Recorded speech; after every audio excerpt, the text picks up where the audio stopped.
2015. At that time, they then set up their website, their social media accounts, and set up a pre-sale office while their ONE LOUDOUN location was still being built, which eventually opened in January of 2016. And as the Vice President of Business Development, Jason oversees and is intricately involved in executing all aspects of membership and the front desk departments, member services, customer service, community outreach, marketing, corporate relations, and he's most often the face of the fitness equation at both their locations in ONE LOUDOUN and the other one in South Riding. The fitness equation, just so everyone's aware, is a family-owned business originally founded by Jason's father and his business partner Chuck in 1990. It was sold in 1998. And at the beginning, Jason worked in their office as an assistant and later at the front desk while he was in middle and high school. With the relaunch of the fitness equation, his father is their CEO, Chuck is their president, and Jason's brother is their VP of operations. Prior to his current position at the fitness equation, Jason graduated from Virginia Tech. He has a Bachelor of Science in Marketing Management, and he enjoyed a very successful career, 10 plus years in medical sales. He is married, has 2 beautiful daughters, and lives in Leesburg with his dog Lola. So we're just gonna kind of go ahead and get started.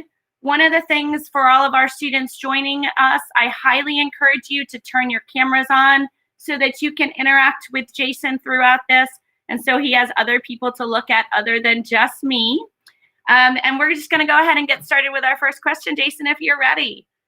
So our first question is, what is your business and what is your role in that business? Awesome. Well, thank you. And thanks for the great introduction. And I'm excited to be here today. So our business is a fitness center, a gym that offers a place where our community can come to focus on bettering themselves, both mental health and physical health. We've got a wide variety of options, and we really cater to any age group. We really want to put a big focus on something that works for the entire family, but also any style and any level of athlete that you are, you should feel confident and comfortable to come into any of our locations of the fitness equation. Excellent. And this must have been a very unique year for you guys with everything going on. And we can kind of jump down and given the kind of year we've had, the pandemic, has anything changed with your business, with the roles within your business, anything like that? It feels like every day we started a new business. For a long period of time there, it just, every day, you know, the guidelines changed. How are we going to operate? Are we going to operate? Obviously, there was a big period of time prior to when we shut down. There was a period of time where, you know, as a business, we were evaluating what was going on here, like early March of 20. And then we decided voluntarily to close our doors before the state mandated it about a week later. And then how long are we going to be closed? What do you do with your members? How do you communicate things? How do you manage the software, you know, that's put in place to kind of auto generate? And then how do you turn it all back on when you get the direction? The playbooks that were given were pretty sparse on, you know, how do you set up these 40,000, 45,000 square foot facilities where every square inch is supposed to be sanitized, and when we were reopening, right? And then you don't have like any resources. I mean, it was impossible to even find the stuff that you needed to clean and sanitize, and you're paying a ridiculous price to get this stuff, right? If you can get it at all, with no income coming in. So very challenging times for our entire industry. We're very proud of our team. We're very proud of where we are today and how we are able to kind of navigate all that, because the reality is, unfortunately, 6,800 gyms have closed in the country. 44% of people that worked in our industry are today without a job. So it has certainly been a challenge, whether you're an independent or whether you're a large corporation. Yeah, I can definitely imagine. I know that a lot of stuff changed, throughout the country for most businesses, but yeah, Absolutely. that impact on you guys must have been, really difficult. I'm happy to see that you guys have braved with it. And we listened to in your introduction the many hats that you wear as part of your job as the Vice President of Business Development. So what would you say are the pros and the cons for your roles? Well, the number one pro and the reason why I decided to come on board with this business, even though I was pretty well established in the career I'd pursued since I graduated, was I've always been the type of person where I love directly helping people to just be happier and healthier. I grew up with that. I grew up with the mentality of, we are so fortunate if we are able to have a healthy, able body. That's a gift, and it's our responsibility to take care of it.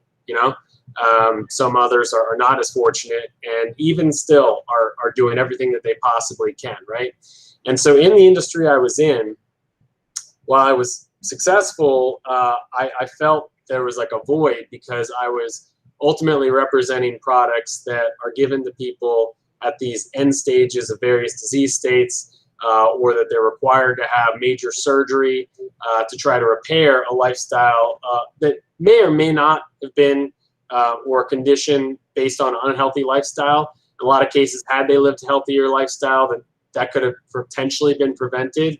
And so in my mind, though, I felt like I would want to be more on the preventative side of things, and that's what I grew up with. And so when my dad and Chuck decided, after 15 years of essentially retirement, to come back in and relaunch this business, I thought it was going to be a very exciting challenge. And so that's what I enjoy most, is seeing these transformations of people where I've seen their entire journey. I've seen them come in. At this point, we've been open now over 5 years. I've seen them come in where they've been scared to take this step forward. They decided to do it here at the Fitness Equation, and now they've lost so many pounds, or they've gotten off certain medications, whatever it is. Hearing those stories and knowing that you directly impacted that's what makes it great every day. Excellent.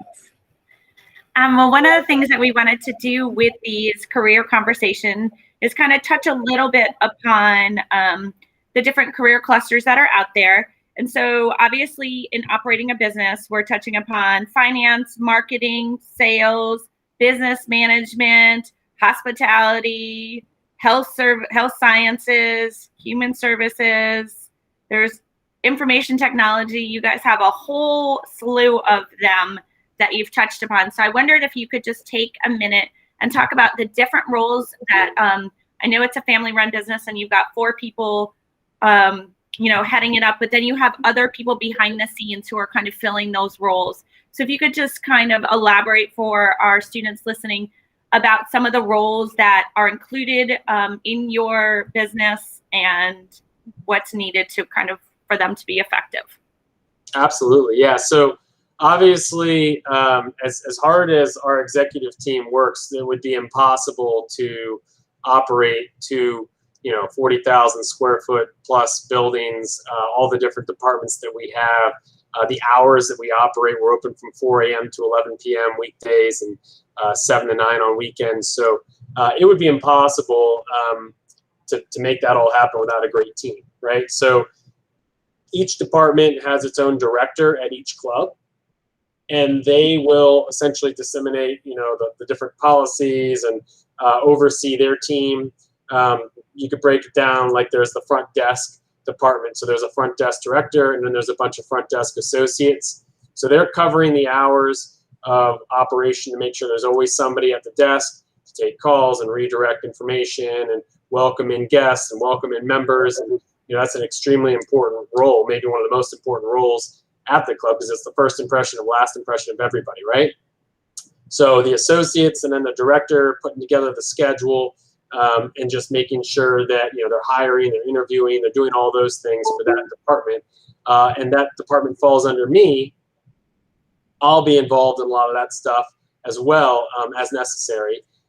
Then you would see a similar kind of hierarchy for the training department, for the membership department, for the Group X department, for the kids gym department, right? There's a director and then there's associates underneath. Sometimes there's an assistant director as well at each club location. And then those all kind of funnel up to either myself or my brother, John, who's our VP of operations, who oversees a couple departments. And then of course we've got our CEO and our president at the top. And basically we work with them, we communicate things as necessary to them. And once a week, we always do like an exec meeting where we kind of review any major changes or things that we feel like would need their direction. I don't know if that answered your question or not. Yeah, no, absolutely. We're just trying to give everybody an idea of just because, you know, while it says fitness, you're touching upon many different areas of career masters based on all the different things that you do. And to expand upon that, we've got, you know, an office manager who does all of our, you know, payroll and that back end type of stuff, ADP and everything, and hiring the actual back end. We've got a marketing director who does a lot of our social media stuff. And, you know, being that we are a small business, though, a lot of people know how to do a lot of those things. And so it's kind of next man up or next woman up. You know, when one person isn't able to get to it as quickly as possible, you know, that's that entrepreneurial mindset where, okay, I do it now, you know? So we kind of all have access to everything. But when you total up all of our full-time, part-time employees and even instructors, you know, we're close to like 150 people that have some job capacity with the fitness equation. Excellent. So then when we're continuing on, like we talked about your experience from Virginia Tech. So you have a Bachelor of Science in Marketing. What about other, you know, members of your employment staff? Like what kinds of educational experience and background do they have and is needed to kind of run this type of business that you guys do? Yeah, so our president and our CEO actually both have degrees in exercise science, kinesiology. Traditionally in this industry, that was kind of the way that, you know, you needed to have that background to kind of come up, and they both themselves started as kind of trainers. My brother actually has and worked for a long time a degree and experience in HR, working in corporate America, as a psychology degree. And then, you know, myself, a business degree with a lot of years of experience running, you know, multi-million-dollar accounts for large medical device corporations and running essentially regions. So kind of more the business sense, but all of us, you know, have experience in athletics and obviously are always learning. It's an ongoing education. Things are always changing in this industry. We go out to different seminars and trade shows every year to kind of stay up to the latest and greatest. Excellent. Well, one of the things that our students are always inquiring about is internships and how to get internships while they're in high school.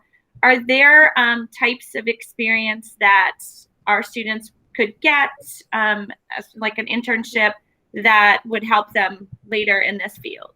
Sure. Yeah. So, you know, for example, like if you're a Group X instructor, right, you have to get a certification for those specific kind of variations of group exercise, whether it's cycling or yoga or whatever, right? If you're a personal trainer, we only accept nationally accredited certifications. So there's different levels of certifications you can get, but the ones that we require are essentially like the highest end certifications to become a personal trainer. That said, you know, we've got roles that are more kind of entry level into the industry. You could be a front desk associate. You could be a what we call a customer service associate. Front desk is going to be obviously working at the front desk. Customer service associate is essentially helping members with service, helping them in and out of their lockers if they get stuck, or wiping down equipment, just kind of offering a spot if necessary, those types of things, re-racking weights. And a lot of times they're going to come in as a CSA and then kind of be like an apprenticeship essentially for becoming a personal trainer. right? Though as they're working towards getting their certification, they're in the environment. They're seeing trainers do their job. They're experiencing that kind of hands-on and face-to-face. Kids gym associate is another role that you can come in. A lot of times, it's not really any degree or anything, but if you've got experience and watching, babysitting or things like that, it can be useful, obviously, to that role, or lifeguarding or different things like that. So those are kind of some entry-level positions that we have. With the ability, again, we do kind of have that personal training apprenticeship track. In other areas like the membership team, it's more if you have experience in sales or working in a gym or college degree, but you don't have to have a college degree. Okay. And when you're talking about like kind of those entry level things that are available, what type of skills and like qualities are you looking for in your employees when you're? Yeah, I mean, first and foremost, they have to be passionate about fitness and exercise. They have to believe in the purpose of this and the power of it, right? And that, in our opinion, this is not a want. This is a need. It's right up there with food, shelter, water, clothing. It may not take as long, but if you deprive your body of health and exercise and fitness, it's not going to go well, right? So it is a need. So you need to have that fundamental belief. But then it's just going to be a positive attitude. It's going to be wanting to help people. It's going to be working hard, not feeling like anything is kind of, oh, that's not my responsibility. That's not my role. Certainly you're going to have your core responsibilities. But for example, if you see a paper towel on the ground and you walk past it, that's going to be a problem, so because who's watching you walk past it, and what's the precedent that sets? Could be the person behind you is a CEO of some big corporation that's thinking about bringing on 200 memberships to the fitness equation, and they see somebody with a shirt that walks past a piece of trash, and they're like, okay, now I know, and whether it's me as well, I'm cleaning the bathrooms. If I see that something needs to be cleaned, I'm doing it, with zero hesitation. I'm not redirecting that, unless I absolutely have to be somewhere else in that moment. So that's the mentality. Excellent. Well, we wanted to, one of the things that we wanted to do with these conversations is also allow for a chance for our students to kind of ask questions of you if you're game. Yeah, so fire away. Perfect. So we're going to open that up, and we do have the chat up as well. So for all the students that are on the call, if you have a question, you can either unmute and ask the question, or feel free to pop it in the chat and we can read them. Here we go. We got our first one. So it says, how flexible are you guys with the hours with a student that plays travel sports in the summer? Sure. So with us, we've got, and I'm assuming that with this question, hours aren't going to change, right? Like our hours of operation aren't going to change unless there's inclement weather or sometimes on certain holidays, right? And we always post that. As far as like using a book club, I don't know if that's the kind of where the question's coming from. It's like maybe it's is it an employment question, Javier? Yeah, it's kind of an employee question. Okay, so if you're working for us and then you need to go out of the area for a period of time because you've got some sports that are going to take you out of the area, right? So we intentionally as a business try to run pretty lean in all of our departments. The reason we do that is because we want there to be relationships developed, right? This is a community. So we want there to be familiar faces. We want our staff to know the objective is to know every member by name, right? And know, about them and be able to wish them happy birthday and how are your kids doing and all that good stuff, right? Because it just solidifies that relationship. And equally, you'll get better at your job the longer you're in it and the more often you're doing it versus a part-time person who works 4 hours a week, it's like almost like they're resetting every time, right? So with that said, though, part-time jobs are part-time jobs. And we know that there are certain jobs that are seasonal. If it was a full-time job and the expectation was I'm going to go out of town for 2 months every year or something, that might not work. But if it was a part-time job, hey, listen, we understand. We just have to plan around that.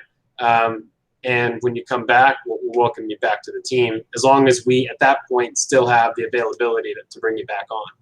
But we've had people do that plenty of times. Yeah, I don't know if that answered your question. Yeah, that did answer my question. It's just I have like tournaments this summer, like every other weekend, and I'm trying to figure out if I can, get a job and then be there for the week and then keep working. Well, again, if you're out of town every other weekend, but let's say you're like, but during the week, Monday through Friday, I can commit to these shifts, right? Then that's fine, because it's shift work in those part-time jobs. So equally, we've got people that are busy during the week and can only work on the weekends, right? Ideally, we're looking for people who have the most availability as possible, because then, if somebody gets sick or somebody's got to travel, it's easy to find somebody to cover their shift from the existing team, if that makes sense. But we know that people have conflicts. I mean, a lot of our part-time people are in school or have other things that they're doing. All right. Well, thank you. Perfect. All right. The next one is, do you have any employment opportunities for students?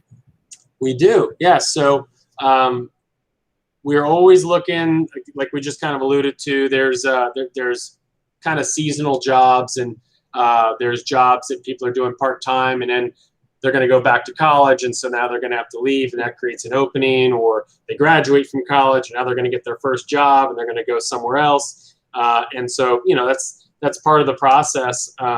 So we do have jobs that students, somebody who's, I guess, in high school or, could do. That's going to be front desk, kids gym, or customer service associate. Is there a minimum age requirement? Yeah, minimum age is 16 to hire for us. But we're trying. And every person's different, right? Sometimes you meet 16-year-olds that are a lot more experienced or mature and working than others. So really, it's going to be based on the person. Being 16 doesn't necessarily mean that in applying for a job that you're going to get hired, right? But that's kind of our minimum age requirement. And that's also, thinking about being able to get to work on your own, under your own transportation, those types of things. Because if you're relying on transportation from somebody else, then what happens if that breaks down, and they're no longer able to? So those come into play. Excellent. All right, we got another one that says, how exactly do you apply for a part-time job? Is it through a website or do we email somebody?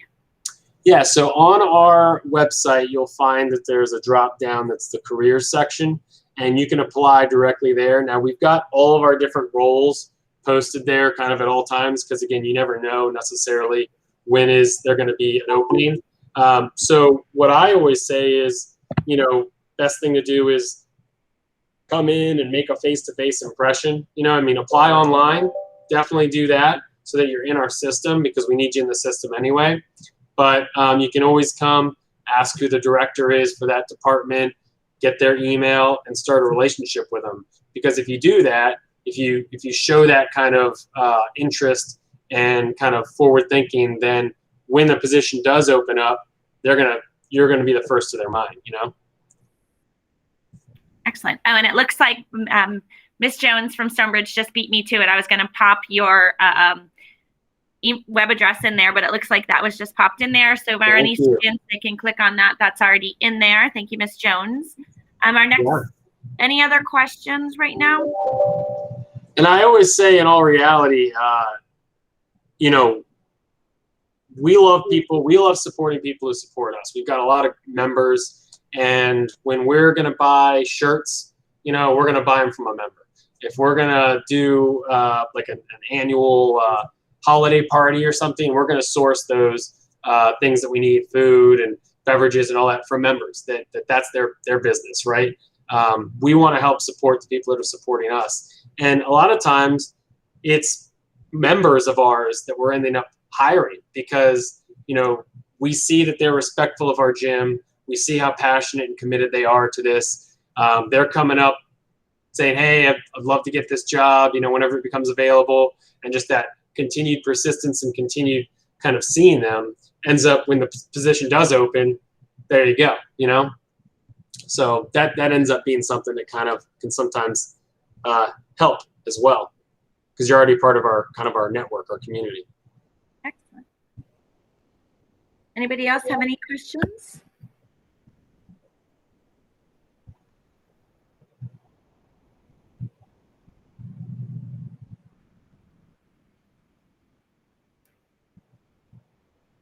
Was there anything else, Jason, that you can think of to share with the group before we end our career conversation? Just to say thank you for the opportunity. Oh, was there somebody that had something? I thought I heard a sound. Maybe no. Okay. Well, just to say thank you, you know, for the opportunity. I mean, we really appreciate the relationships that we've developed with Loudoun County Public Schools and all the schools. We have, since we opened, even in the preview center, offered a discount for anybody who works for the schools. We do, you know, spirit nights and family fitness nights for more of like the adult older kids. We do parents night outs and all that kind of stuff that help us to kind of help our community, which is the whole purpose of why we decided to do this. So thank you guys. And you know, we look forward to having you come in anytime. We got trial passes available on our website. Excellent. Well, we appreciate you joining us today and being our guest for our first career conversation. And we want to thank all of our students who tuned in today. We appreciate you guys all being here as well.